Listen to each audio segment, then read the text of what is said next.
Le nombre de personnes infectées par le coronavirus continue d'augmenter en Haïti. Plus de 130 nouveaux cas ont été détectés mercredi selon les dernières données communiquées par le ministère de la Santé. 80% des cas de coronavirus recensés en Haïti se trouvent dans le département de l'Ouest. C'est ce qu'a indiqué le directeur départemental de l'Ouest du ministère de la Santé publique, le docteur Bénèche Martial. Le ministre de l'Éducation nationale envisage de boucler l'année scolaire en cours. Des cours intensifs pendant 50 jours de classe seront programmés.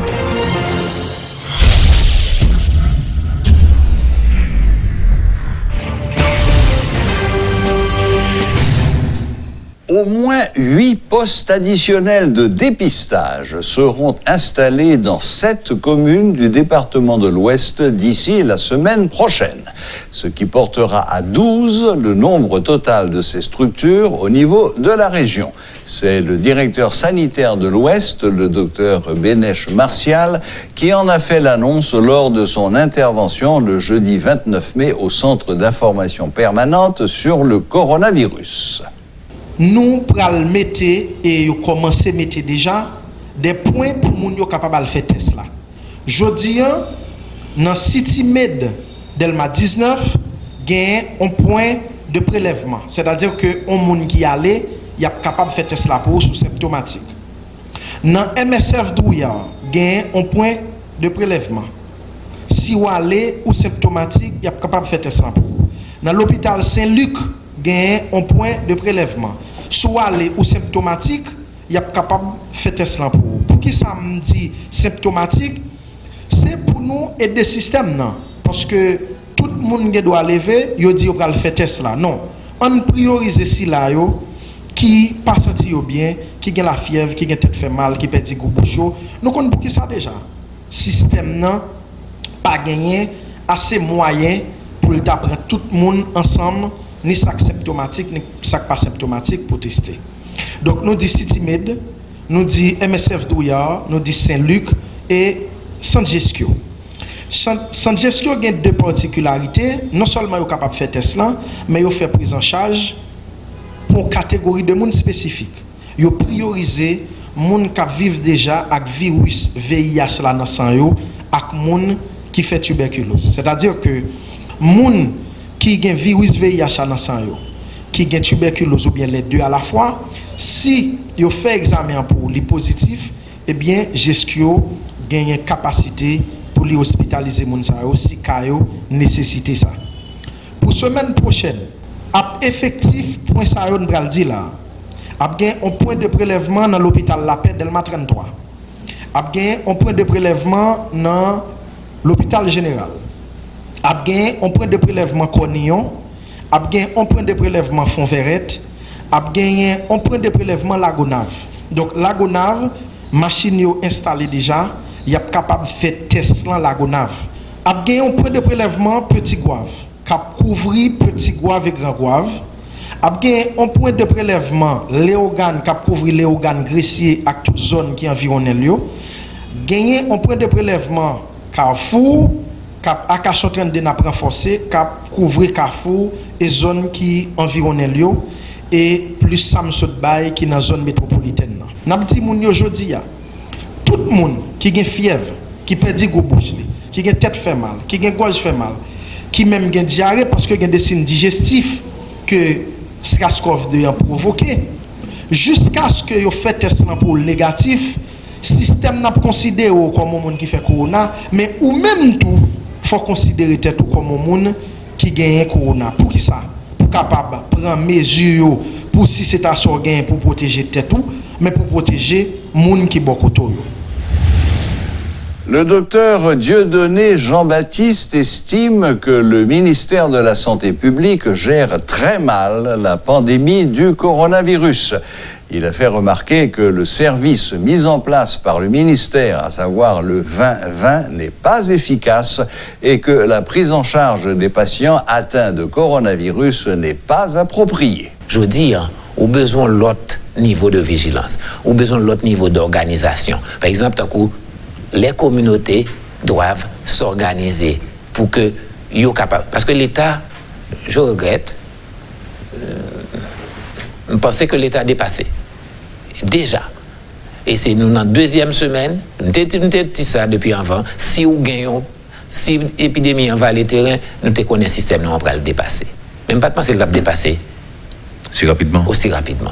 De manière à ce que pour gagner, pour que vous gagnez un monde qui a vraiment besoin, et puis pour le temps, journée, c'est où débrouiller, déplacer malade là. Ou gagner, à moins que vous ayez un contact qui est capable de faire le venir plus vite. Ce n'est pas facile, tout le monde peut mettre main, mais nous avons besoin que le gouvernement cerne les situations de manière à ce que cellules scientifiques donnent des directives claires. Des directives claires. Mais si vous avez plus dépassé, ce n'est pas parce qu'on a un nombre de cas qu'on ne peut pas gérer en tant que médecin. Mais on n'a pas un côté pour référer l'organe 2 cas dans la journée. Dans quel hôpital vous voyez? Les hôpitaux privés, qu'on a commencé, il y a quelques, semble-t-il, qui prêt pour recevoir quelques monde, mais pas en pile. Mais il y a côté arrivé, et puis au niveau d'oxygène n'est pas bon, etc. Le problème là, et c'est ça que fait moi-même, je toujours dire, c'est pour nous mettre force non sous prévention. Prévention. Si maladie a déjà rentré sous nous, il faut qu'on suivi. Et suivi ça, il doit être fait par un monde qui connaît. C'est pas malade là qui peut décider de lui-même qui il va joindre soin. Pour moi-même, soin doué le plus tôt possible. Et il y a un monde qui est entraîné pour ça. Mais 10 personnes ont une difficulté respiratoire pour aller en ambulance. Pour moi, avec ça, nous allons grand pile cadavre. Comptez sur ça. Si c'est difficulté respiratoire pour mon temps pour arriver à l'hôpital, pour aller à l'hôpital, nous allons prendre un pile cadavre.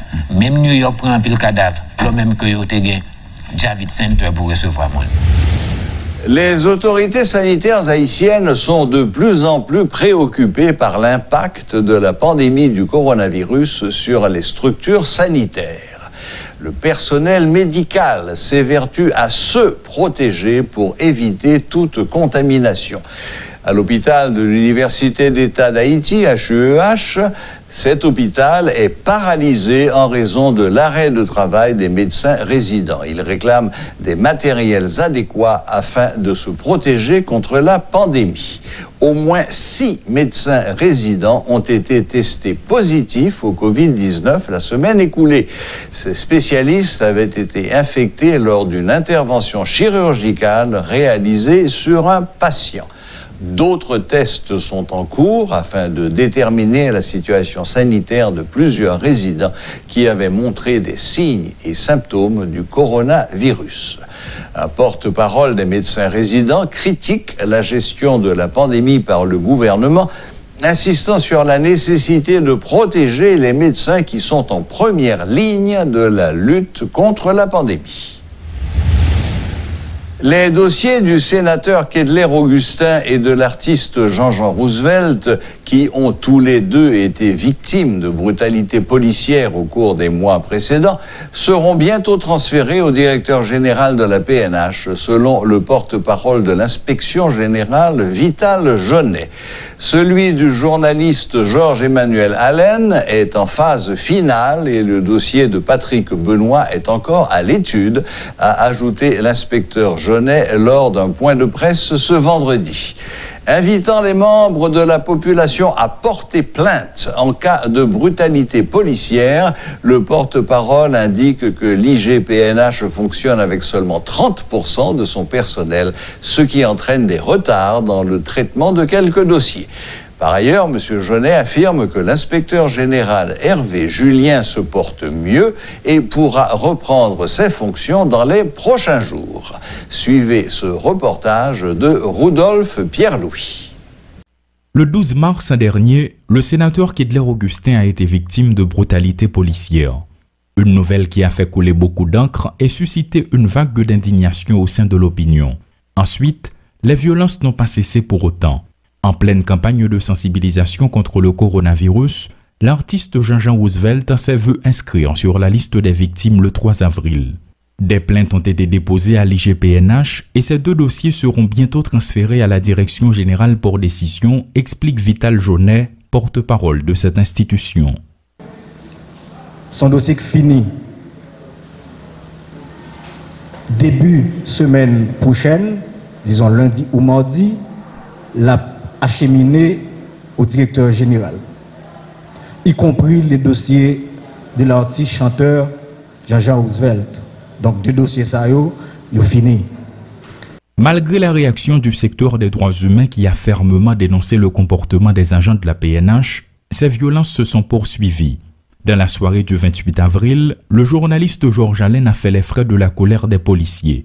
Et la liste n'a fait que s'allonger ensuite, avec Patrick Benoît qui a passé un mauvais moment le 5 mai entre les mains des agents des forces de l'ordre.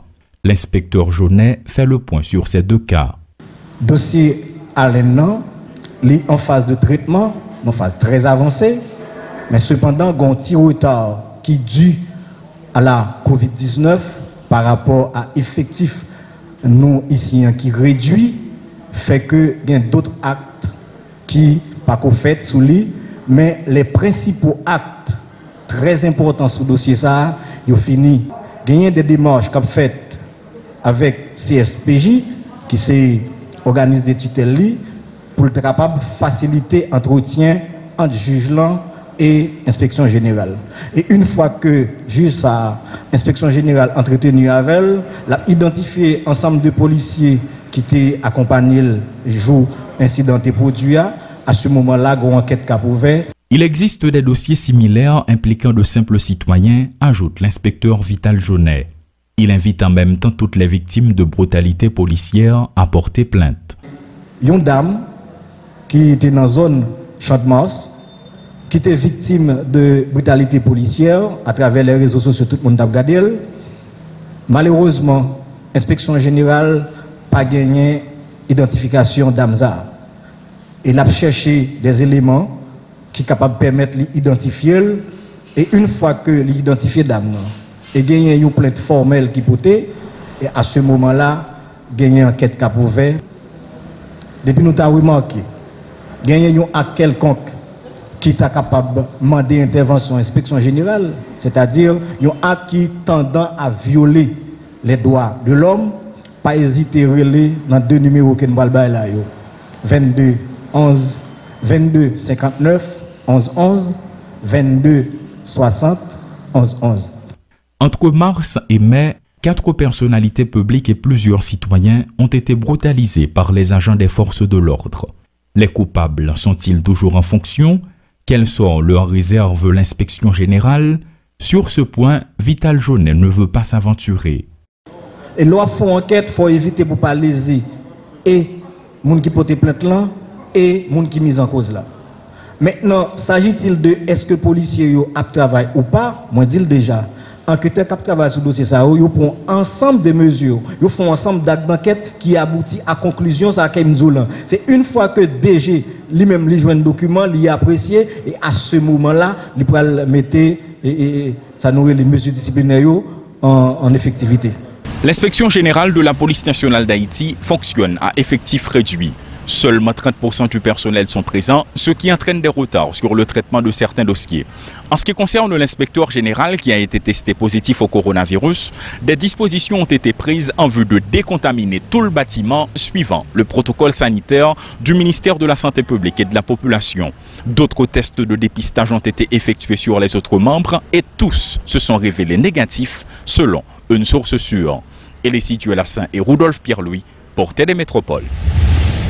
50 jours de classe avec des cours intensifs entre le 3 août et le 3 septembre ou du 1er septembre au 30 octobre, c'est le scénario envisagé par le ministre de l'Éducation nationale afin de boucler l'année scolaire en cours.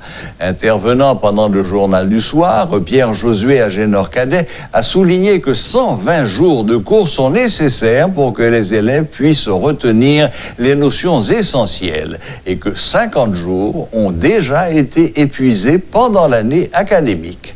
Par ailleurs, le ministère attend les recommandations de la cellule scientifique afin de fixer le nouveau calendrier réaménagé, affirme le ministre Cadet qui se montre confiant.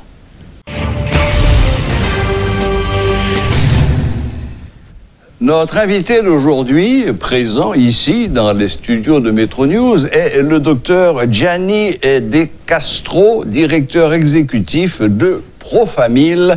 Nous allons évidemment parler de santé sexuelle et reproductive, de planning familial, etc. Bonsoir, docteur De Castro, bienvenue à Metro News. Bonsoir Serge, je te salue et je salue tous les téléspectateurs de Metro News. C'est un plaisir de venir discuter un petit peu de cet aspect très particulier du Covid-19 qui est la santé sexuelle et reproductive. Voilà. Mais malheureusement, on ne va encore pas échapper au Covid-19. Non. Napladin toujours. Bon, enfin, passons. Docteur De Castro, on va commencer très rapidement. Est-ce que vous pouvez nous faire une brève présentation de Profamil? Bon, Profamil, c'est Association pour la promotion de la famille haïtienne qui évolue dans le domaine de la santé publique, surtout la santé de la reproduction, depuis 1984. C'est une organisation à but non lucratif qui a un axe particulier sur la planification familiale. Okay? Donc, depuis 1984, à travers plusieurs stratégies, plusieurs types de projets, entre l'offre de services à travers ces cliniques. Nous avons 3 cliniques au niveau du département de l'Ouest. Nous avions une clinique au niveau du département du Sud-Est que nous avons fermée momentanément. À travers des cliniques mobiles, à travers des partenaires, à travers un réseau de cliniques affiliées, nous essayons d'offrir une gamme complète de méthodes de planification familiale à la population. Aujourd'hui, la Profamil s'enorgueillit d'introduire au niveau de cette gamme de services, nous en discutons tout à l'heure, une approche beaucoup plus moderne de vasectomie. La vasectomie qui est la méthode définitive chirurgicale de l'homme avec un aspect spécifique où nous n'utilisons plus de scalpel ni de bistouri qui facilite et réduit les risques et la crainte autour de cette pathologie. Ok, vous nous en direz un petit peu plus tout à l'heure. Par quoi on commence? On commence par repositionner le planning familial dans le contexte du Covid? Repositionner ou bien reparler.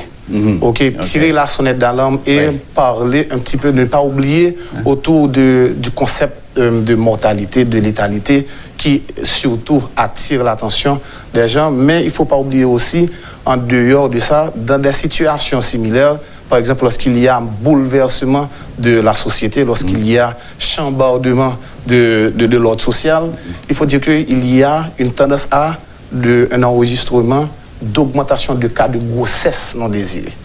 Grossesse non désirée, ça veut dire qu'il y a une baisse de services et d'accessibilité de ce type de services pour les femmes qui résulte à cette augmentation. Malheureusement, lorsqu'on regarde le contexte haïtien, lorsqu'on analyse les chiffres de l'EMUS, les données démographiques, nous voyons qu'Haïti présente les chiffres les plus élevés de mortalité maternelle pour la région de la Caraïbe et de l'Amérique latine. Et plus d'un tiers de ce chiffre est dû aux complications d'avortement réalisés dans les milieux non sécurisés, dans les conditions non sécurisées. Il faut faire un petit peu le lien, avortement réalisé dans les milieux non sécurisés, parce que l'avortement est illégal en Haïti. Et qui dit avortement dit vouloir se défaire d'une grossesse. Égale grossesse non désirée. Bien sûr. Donc, nous sommes dans une situation de Covid-19, la propagation, pour limiter la propagation de cette maladie, il y a bien sûr les mesures que nous connaissons tous. Parmi ces mesures, il y a le confinement, ou bien éviter de bouger. Et d'ailleurs, on a une prolongation de 2 mois de ces mesures. Donc nous allons à la fin du mois de juillet, si je ne m'abuse. Donc nous sommes encore en plein dedans. Les chiffres augmentent, donc les gens continuent à respecter ces mesures. Oui, parce que même s'il n'y a pas vraiment eu de confinement obligatoire comme ça, pas obligatoire, voilà, en France, en Espagne, en Italie et dans d'autres pays, ou à New York par exemple, et bon, le simple fait qu'il y ait un couvre-feu à partir de 8h du soir, de ça c'est chita la caillou, retama damou, et quand on est seul avec son épouse ou sa compagne ou ça, bon... on augmente les chances d'avoir des relations sexuelles. Évidemment. Ok, mais c'est pas Bien seulement sûr. ça. Il faut dire aussi, avec aussi la fermeture de beaucoup d'autres structures, comme les églises, les écoles, les universités, donc tu as le gros de la population, les jeunes, qui ne se retrouvent limités dans leur mouvement, donc qui restent au niveau des quartiers. Rien à faire. Voilà, donc on a une augmentation encore des échanges. Bien entendu. Et là, tu as le risque d'augmentation de grossesse non désirée. Bien sûr. Et Bien c'est sûr. pour ça, c'est dans cet angle que la Pro-Famille continue et veut faire rappeler à la population en général qu'il faut quand même penser aux méthodes de planification familiale en ce temps du Covid-19, pour les raisons qu'on vient de citer. Oui, d'autant plus que la notion même de planning familial n'a jamais été quelque chose que la population haïtienne a accepté de bon cœur. C'est-à-dire, avoir beaucoup d'enfants, c'était une bonne chose. Dans le monde paysan, encore plus que chez les citadins. En effet. Les enfants, c'est leur banque. Définitivement. Mais il faut dire aussi qu'il faut comprendre qu'il y a d'autres aspects et il faut communiquer l'autre versant de la médaille aussi. Parce que là, une information la bonne information au bon moment, par le bon canal à la bonne personne, je pense que ça permet quand même de prendre de meilleures décisions. Et c'est ce que vous faites à Pro-Famille. C'est ce que nous faisons à la hauteur de nos possibilités. Voilà. Donc, éducation. Oui. Éducation à tous les niveaux. Éducation professionnelle, éducation au niveau des écoles, éducation au niveau d'autres types d'intervenants. Et pour pouvoir diversifier les stratégies et les approches vers le principe de la planification familiale, qui n'est pas seulement l'espacement et le contrôle des naissances, mais aussi vers l'atteinte d'un objectif identifié en tant que couple, en tant que personne. Il faut faire le distinguo. En général, dès que nous parlons de planning familial, nous n'avons pas fait petit. Exactement. Ça se réduit à voilà, ça. C'est pas ça seulement. Voilà. Qui ça me fait, m'a fait petit. Oui, voilà. Qui ça me fait, l'homme, la femme. Voilà. Tandis que la planification familiale, c'est une atteinte d'objectifs. C'est en avoir 2, en avoir 3, en avoir 4 ou en avoir le nombre que nous désirons après une réflexion commune. Voilà. Très bien. Je pose la question, je ne connais pas la réponse. Est-ce qu'il existe des cours d'éducation sexuelle dans les écoles publiques haïtiennes? Il faut dire qu'il y a beaucoup d'efforts qui ont été consentis au niveau de la direction de la santé, de la direction sanitaire, de la DSF d'abord, direction de la santé de la famille, du ministère de la santé publique et la santé scolaire du ministère de l'éducation nationale. Donc nous avons des comités conjoints où nous essayons d'atterrir le concept d'éducation sexuelle intégrée. Donc vous êtes impliqué dans ça aussi? Oui, bien sûr. La Pro-Famille fait partie comme partenaire technique, surtout pour les aspects qui ont lien avec les approches techniques à plusieurs niveaux, au niveau de plusieurs comités. Actuellement, l'éducation sexuelle est un domaine qui est en train de faire son petit bonhomme de chemin au niveau de ces deux structures. C'est une bonne nouvelle, ça. Oui, en effet. Parce que, tu sais, l'éducation sexuelle devient important, puisque aujourd'hui, nous réalisons que l'initiation aux activités sexuelles arrive de plus en plus à un âge beaucoup plus précoce. On parle aujourd'hui d'initiation entre 12 et 13 ans. Exactement. Et maintenant, dans notre société, nous sommes en train de, disons, constater amèrement le phénomène de la grand-mère à 30 ans. Aujourd'hui. Donc tout ceci rentre dans l'importance de parler encore actuellement de la planification familiale. Les couples, les jeunes pendant le confinement, alors confinement volontaire, pas obligatoire, pendant qu'on est en train de pousser au comportement de rester chez soi, de ne pas prendre les rues, et bien sûr à cause du Covid, eh bien, pensez aussi, si vous êtes sexuellement actif, ok, de penser à appliquer une méthode. Il y a plein de méthodes qui peuvent être adaptées. Ça allait être ma prochaine question. Bon, bien sûr, l'avortement, c'est l'acte ultime. Illégal en Haïti. Hein? Illégal en Haïti, oui. En plus. Bon, maintenant, il y a évidemment toutes les méthodes contraceptives. Est-ce que vous privilégiez une plutôt qu'une autre? Bon, il faut dire que... Préservatif, pilule, stérilet, enfin bon, tout bazar. C'est au cas par cas, c'est au choix de la cliente ou du client. Nous avons l'obligation de présenter toute la gamme. C'est ça. Toute la gamme des méthodes, comme vous dites, le préservatif qui a la double protection, double protection, VIH et grossesse, pilule, le dépôt-viral, l'injection, 3 mois. Il y a l'implant, 5 ans. Il y a le stérilet, le dispositif intra-utérin, 10 ans. Et bien sûr, les méthodes définitives et irréversibles, chirurgicales, la ligature des trompes pour les femmes et, comme je l'ai dit tantôt, la vasectomie, bien sûr, pour les hommes. Vasectomie qui est un mot qui fait toujours plus ou moins frémir les hommes. Plus maintenant, grâce à la famille. Grave, magnifique. Vous parliez d'une méthode non invasive de vasectomie sans bistouri, sans... En effet. Alors, oui. C'est quoi ça? Nous avons bénéficié d'un renforcement de l'Université Laval à travers le docteur Michel Labrec, qui est un vasectomiste émérite, qui a mis sur pied, développé une technique sans la lame de bistouri. Donc, il n'y a pas d'incision proprement dite avec risque de blessure ou de coupure du nerf, etc. Donc, maintenant, avec le doigt, une petite pince où on identifie le canal déférent, qui est le conduit qui apporte le spermatozoïde au niveau du liquide. Donc, avec le doigt, on identifie et avec des ciseaux avec une pointe très fine, vous dégagez sous la peau et une fois sorti, on le coupe et en moins de 20 minutes, le gars il a sa vasectomie et s'en va chez lui et continue à réaliser ses activités. Voilà, mais c'est magnifique ça. C'est bien ça. C'est magnifique. Mais ça, évidemment, c'est une vasectomie irréversible. Définitive et irréversible. Nous prenons le soin d'insister sur ces deux caractéristiques pour que l'homme puisse comprendre exactement de quoi il s'embarque. Oui. Comme pour la femme. Comme pour la femme, bien sûr. La ligature des trompes. Ok, bon, est-ce qu'il y a un autre aspect de l'action de Profamil que vous aimeriez mettre en relief? Vous profitez de Metro News pour passer des messages? Aujourd'hui, je pense que le slogan de la Profamil, planifier vivre, protéger tête ou faire planning, est d'actualité.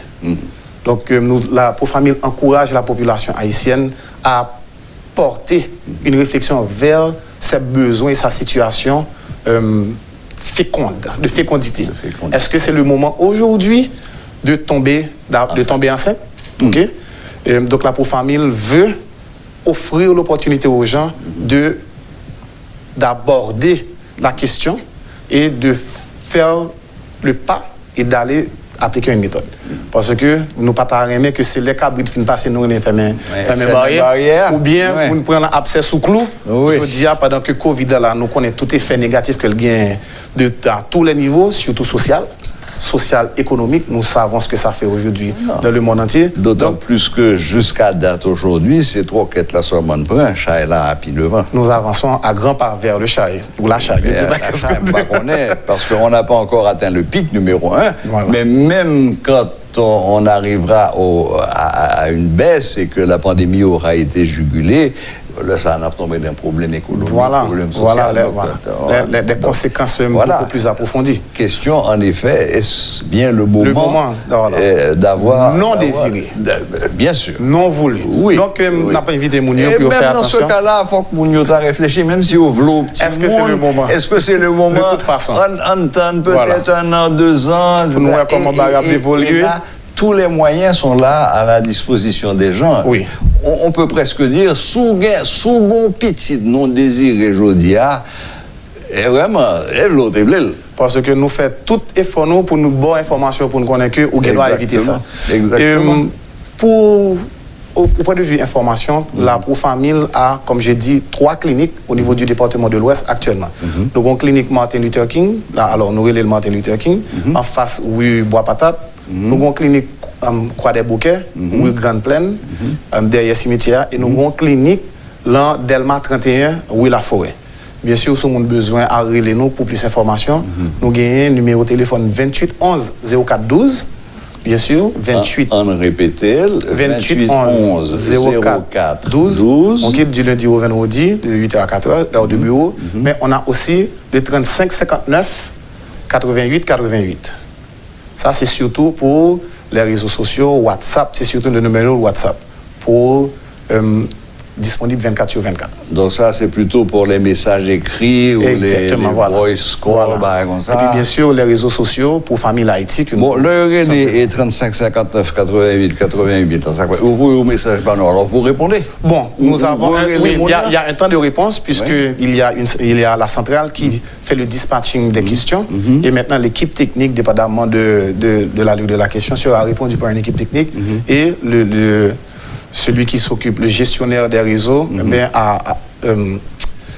fait la réponse à la personne directement. Très bien, très bien. Ben écoutez, docteur De Castro, merci d'avoir fait l'effort de venir jusqu'à nous. Merci de m'avoir invité, d'avoir passé dans les studios de Métro News à Métropole. Pour une fois, on n'a pas parlé que de Covid, ça va peut-être changer pour nos amis téléspectateurs. Donc voilà, merci d'être venu, bon courage, bonne besogne et à bientôt peut-être. Merci beaucoup et je vous remercie. Donc nous espérons que la population ait capté l'essentiel et passera à l'acte au moment opportun. Ou plutôt ne passera pas à l'acte. Merci. De ce qu'on entend par l'acte, évidemment. Voilà, c'était le docteur Gianni De Castro, directeur exécutif de Pro-Famille, qui faisait le point sur la santé sexuelle, la contraception, la reproduction en général, l'éducation sexuelle aujourd'hui en Haïti et la nécessité, bien entendu, d'accorder une importance plus aujourd'hui qu'hier du planning familial. Je rappelle rapidement les 2 numéros de téléphone qu'il nous a donnés. Si vous voulez avoir un interlocuteur au bout du fil, vous appelez le 28 11 04 12, 28 11 04 12. Ça, c'est pendant les heures d'ouverture de bureau, normalement. Et sinon, il y a un autre numéro pour les textos, les WhatsApp, etc., qui est le 35 59 88 2 fois. 35 59 88 88. Vous envoyez un message vocal ou de préférence écrit. Et